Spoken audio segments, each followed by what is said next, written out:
The Chase menceritakan tentang kasus pembunuhan berantai yang terjadi di Korea Selatan. Terdapat detektif yang mencoba untuk menangkap pembunuh tersebut, namun usahanya selalu gagal hingga pembunuh tersebut tidak lagi menunjukkan aksinya. Namun, setelah 30 tahun, pembunuhan berantai dengan motif yang sama terjadi lagi. Detektif yang saat ini sudah tidak bertugas pun tetap ingin menangkap pelaku. Ia pun bekerja sama dengan tuan tanah yang tahu segalanya tentang daerah dan lingkungan di sana. Penonton akan disuguhkan dengan ketegangan dalam misi penangkapan pelaku ini. Film ini menceritakan tentang seorang wanita yang bernama Jo Kyung Min, Gong Hyo Jin. Ia tinggal sendirian di apartemen dan menjalani hidupnya seperti biasa. Karena ia tinggal sendirian, ia memasang sepatu laki-laki supaya aman dan mengira ia tinggal dengan orang lain. Namun, suatu keanehan terjadi di mana merasa pusing setiap bangun tidur. Ia pernah mencoba untuk mengganti kata sandi pintunya. Saat malam, ia mendengar ada orang yang mencoba membuka pintunya, walaupun gagal. Kecurigaan Jo Kyung Min pun semakin besar. Saat ia melapor ke polisi, polisi tidak terlalu menghiraukan dia karena tidak hal yang mencurigakan.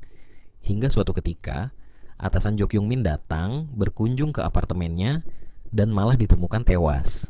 Dari sinilah, teror tersebut semakin parah. The Call menceritakan tentang seorang wanita yang bernama Seo Yeon, Park Shin Hye. Ia kembali ke rumah masa kecilnya sejak kematian ayahnya. Di sana, ia menemukan telepon tua yang sudah tidak digunakan. Saat ia mulai kembali menggunakan telepon tersebut, ia sering mendapat telepon misterius. Dan ternyata, orang yang menelepon adalah Yang Suk, Jeon Jong Seo, seorang wanita yang berasal dari masa lalu, yaitu 20 tahun dari masa sekarang. Mereka pun berteman dan saling memberikan informasi tentang apa yang terjadi di masa lalu dan masa depan. Mereka juga dapat merubah masa depan dengan bantuan masing-masing.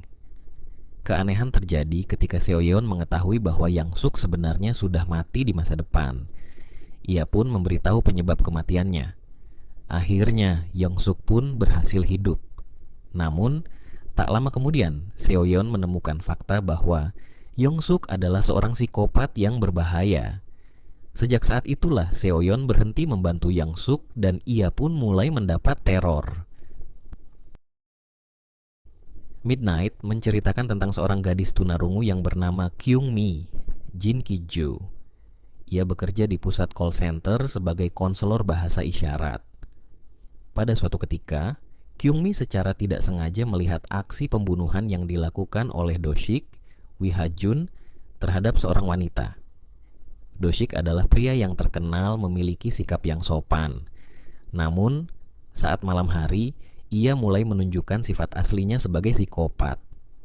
Melihat aksinya dilihat oleh orang lain, membuat Do-sik bertekad untuk memusnahkan Kyung Mi. Disinilah teror terjadi. Do-sik pun selalu berusaha untuk mengejar Kyung Mi dan berniat untuk membunuhnya. Tak hanya Kyung Mi, ibunya pun juga berada dalam bahaya. Emergency Declaration menceritakan tentang penerbangan pesawat dengan tujuan ke Hawaii. Semua penumpang terlihat sangat antusias karena tidak sabar untuk berliburan. Namun, sejak saat di bandara, ada pria yang menunjukkan perilaku aneh. Pria tersebut bernama Jin Seok, Im Siwan. Ia berperilaku seperti orang yang tidak punya sopan santun dan bersikap kasar kepada pramugari. Ternyata, Jin Seok juga mengikuti penerbangan pesawat menuju Hawaii. Di sana, ia mengeluarkan benda aneh dari dalam tubuhnya. Ia pun menyebar benda tersebut di sekitar kamar mandi. Ternyata, benda itu adalah virus yang mematikan.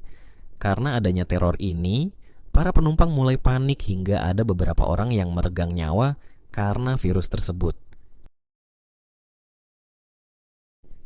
Film ini menceritakan tentang seorang wanita yang bernama Lina Miia adalah wanita yang bekerja di bidang pemasaran dan sangat aktif dalam menggunakan handphonenya. Pada suatu hari, ia kehilangan ponselnya. Ia pun berusaha menghubungi nomornya menggunakan ponsel temannya. Untungnya, Ponselnya tersebut ditemukan oleh seseorang dan orang tersebut bersedia mengembalikannya. Namun, keanehan terjadi ketika ia terlibat dengan kasus kejahatan yang mengatasnamakan dirinya. Padahal, ia tidak melakukan apapun. Ternyata, ponselnya tersebut ditemukan oleh seorang psikopat. Psikopat tersebut mencuri data diri Linami dan menanamkan alat penyadap dalam ponselnya. Sejak saat itu, hidup Linami semakin kacau. Ia pun mulai meminta bantuan terhadap detektif. Film satu ini bisa bikin kalian semakin waspada ketika beli barang bekas. Don't Buy the Seller menceritakan tentang seorang wanita yang bernama Soo-hyun, Shin Hye-sun. Ia sudah lelah dengan kegiatan mencuci di laundry, sehingga ia memutuskan untuk membeli mesin cuci.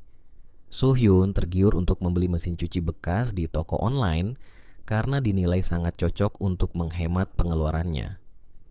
Setelah mesin cuci bekasnya sampai, ia menemukan fakta bahwa mesin cuci tersebut dalam keadaan mati dan tidak bisa digunakan. Hal ini pun membuat Soo-hyun marah, apalagi saat ia mengetahui nomor penjual tersebut tidak dapat dihubungi. Ia pun berusaha untuk menemukan akun penjual dan meninggalkan banyak komentar buruk di akun tersebut. Namun, ternyata penjual mesin cuci tersebut adalah seorang psikopat yang kejam. Psikopat tersebut pun berniat untuk menjadikan Soo-hyun sebagai target barunya.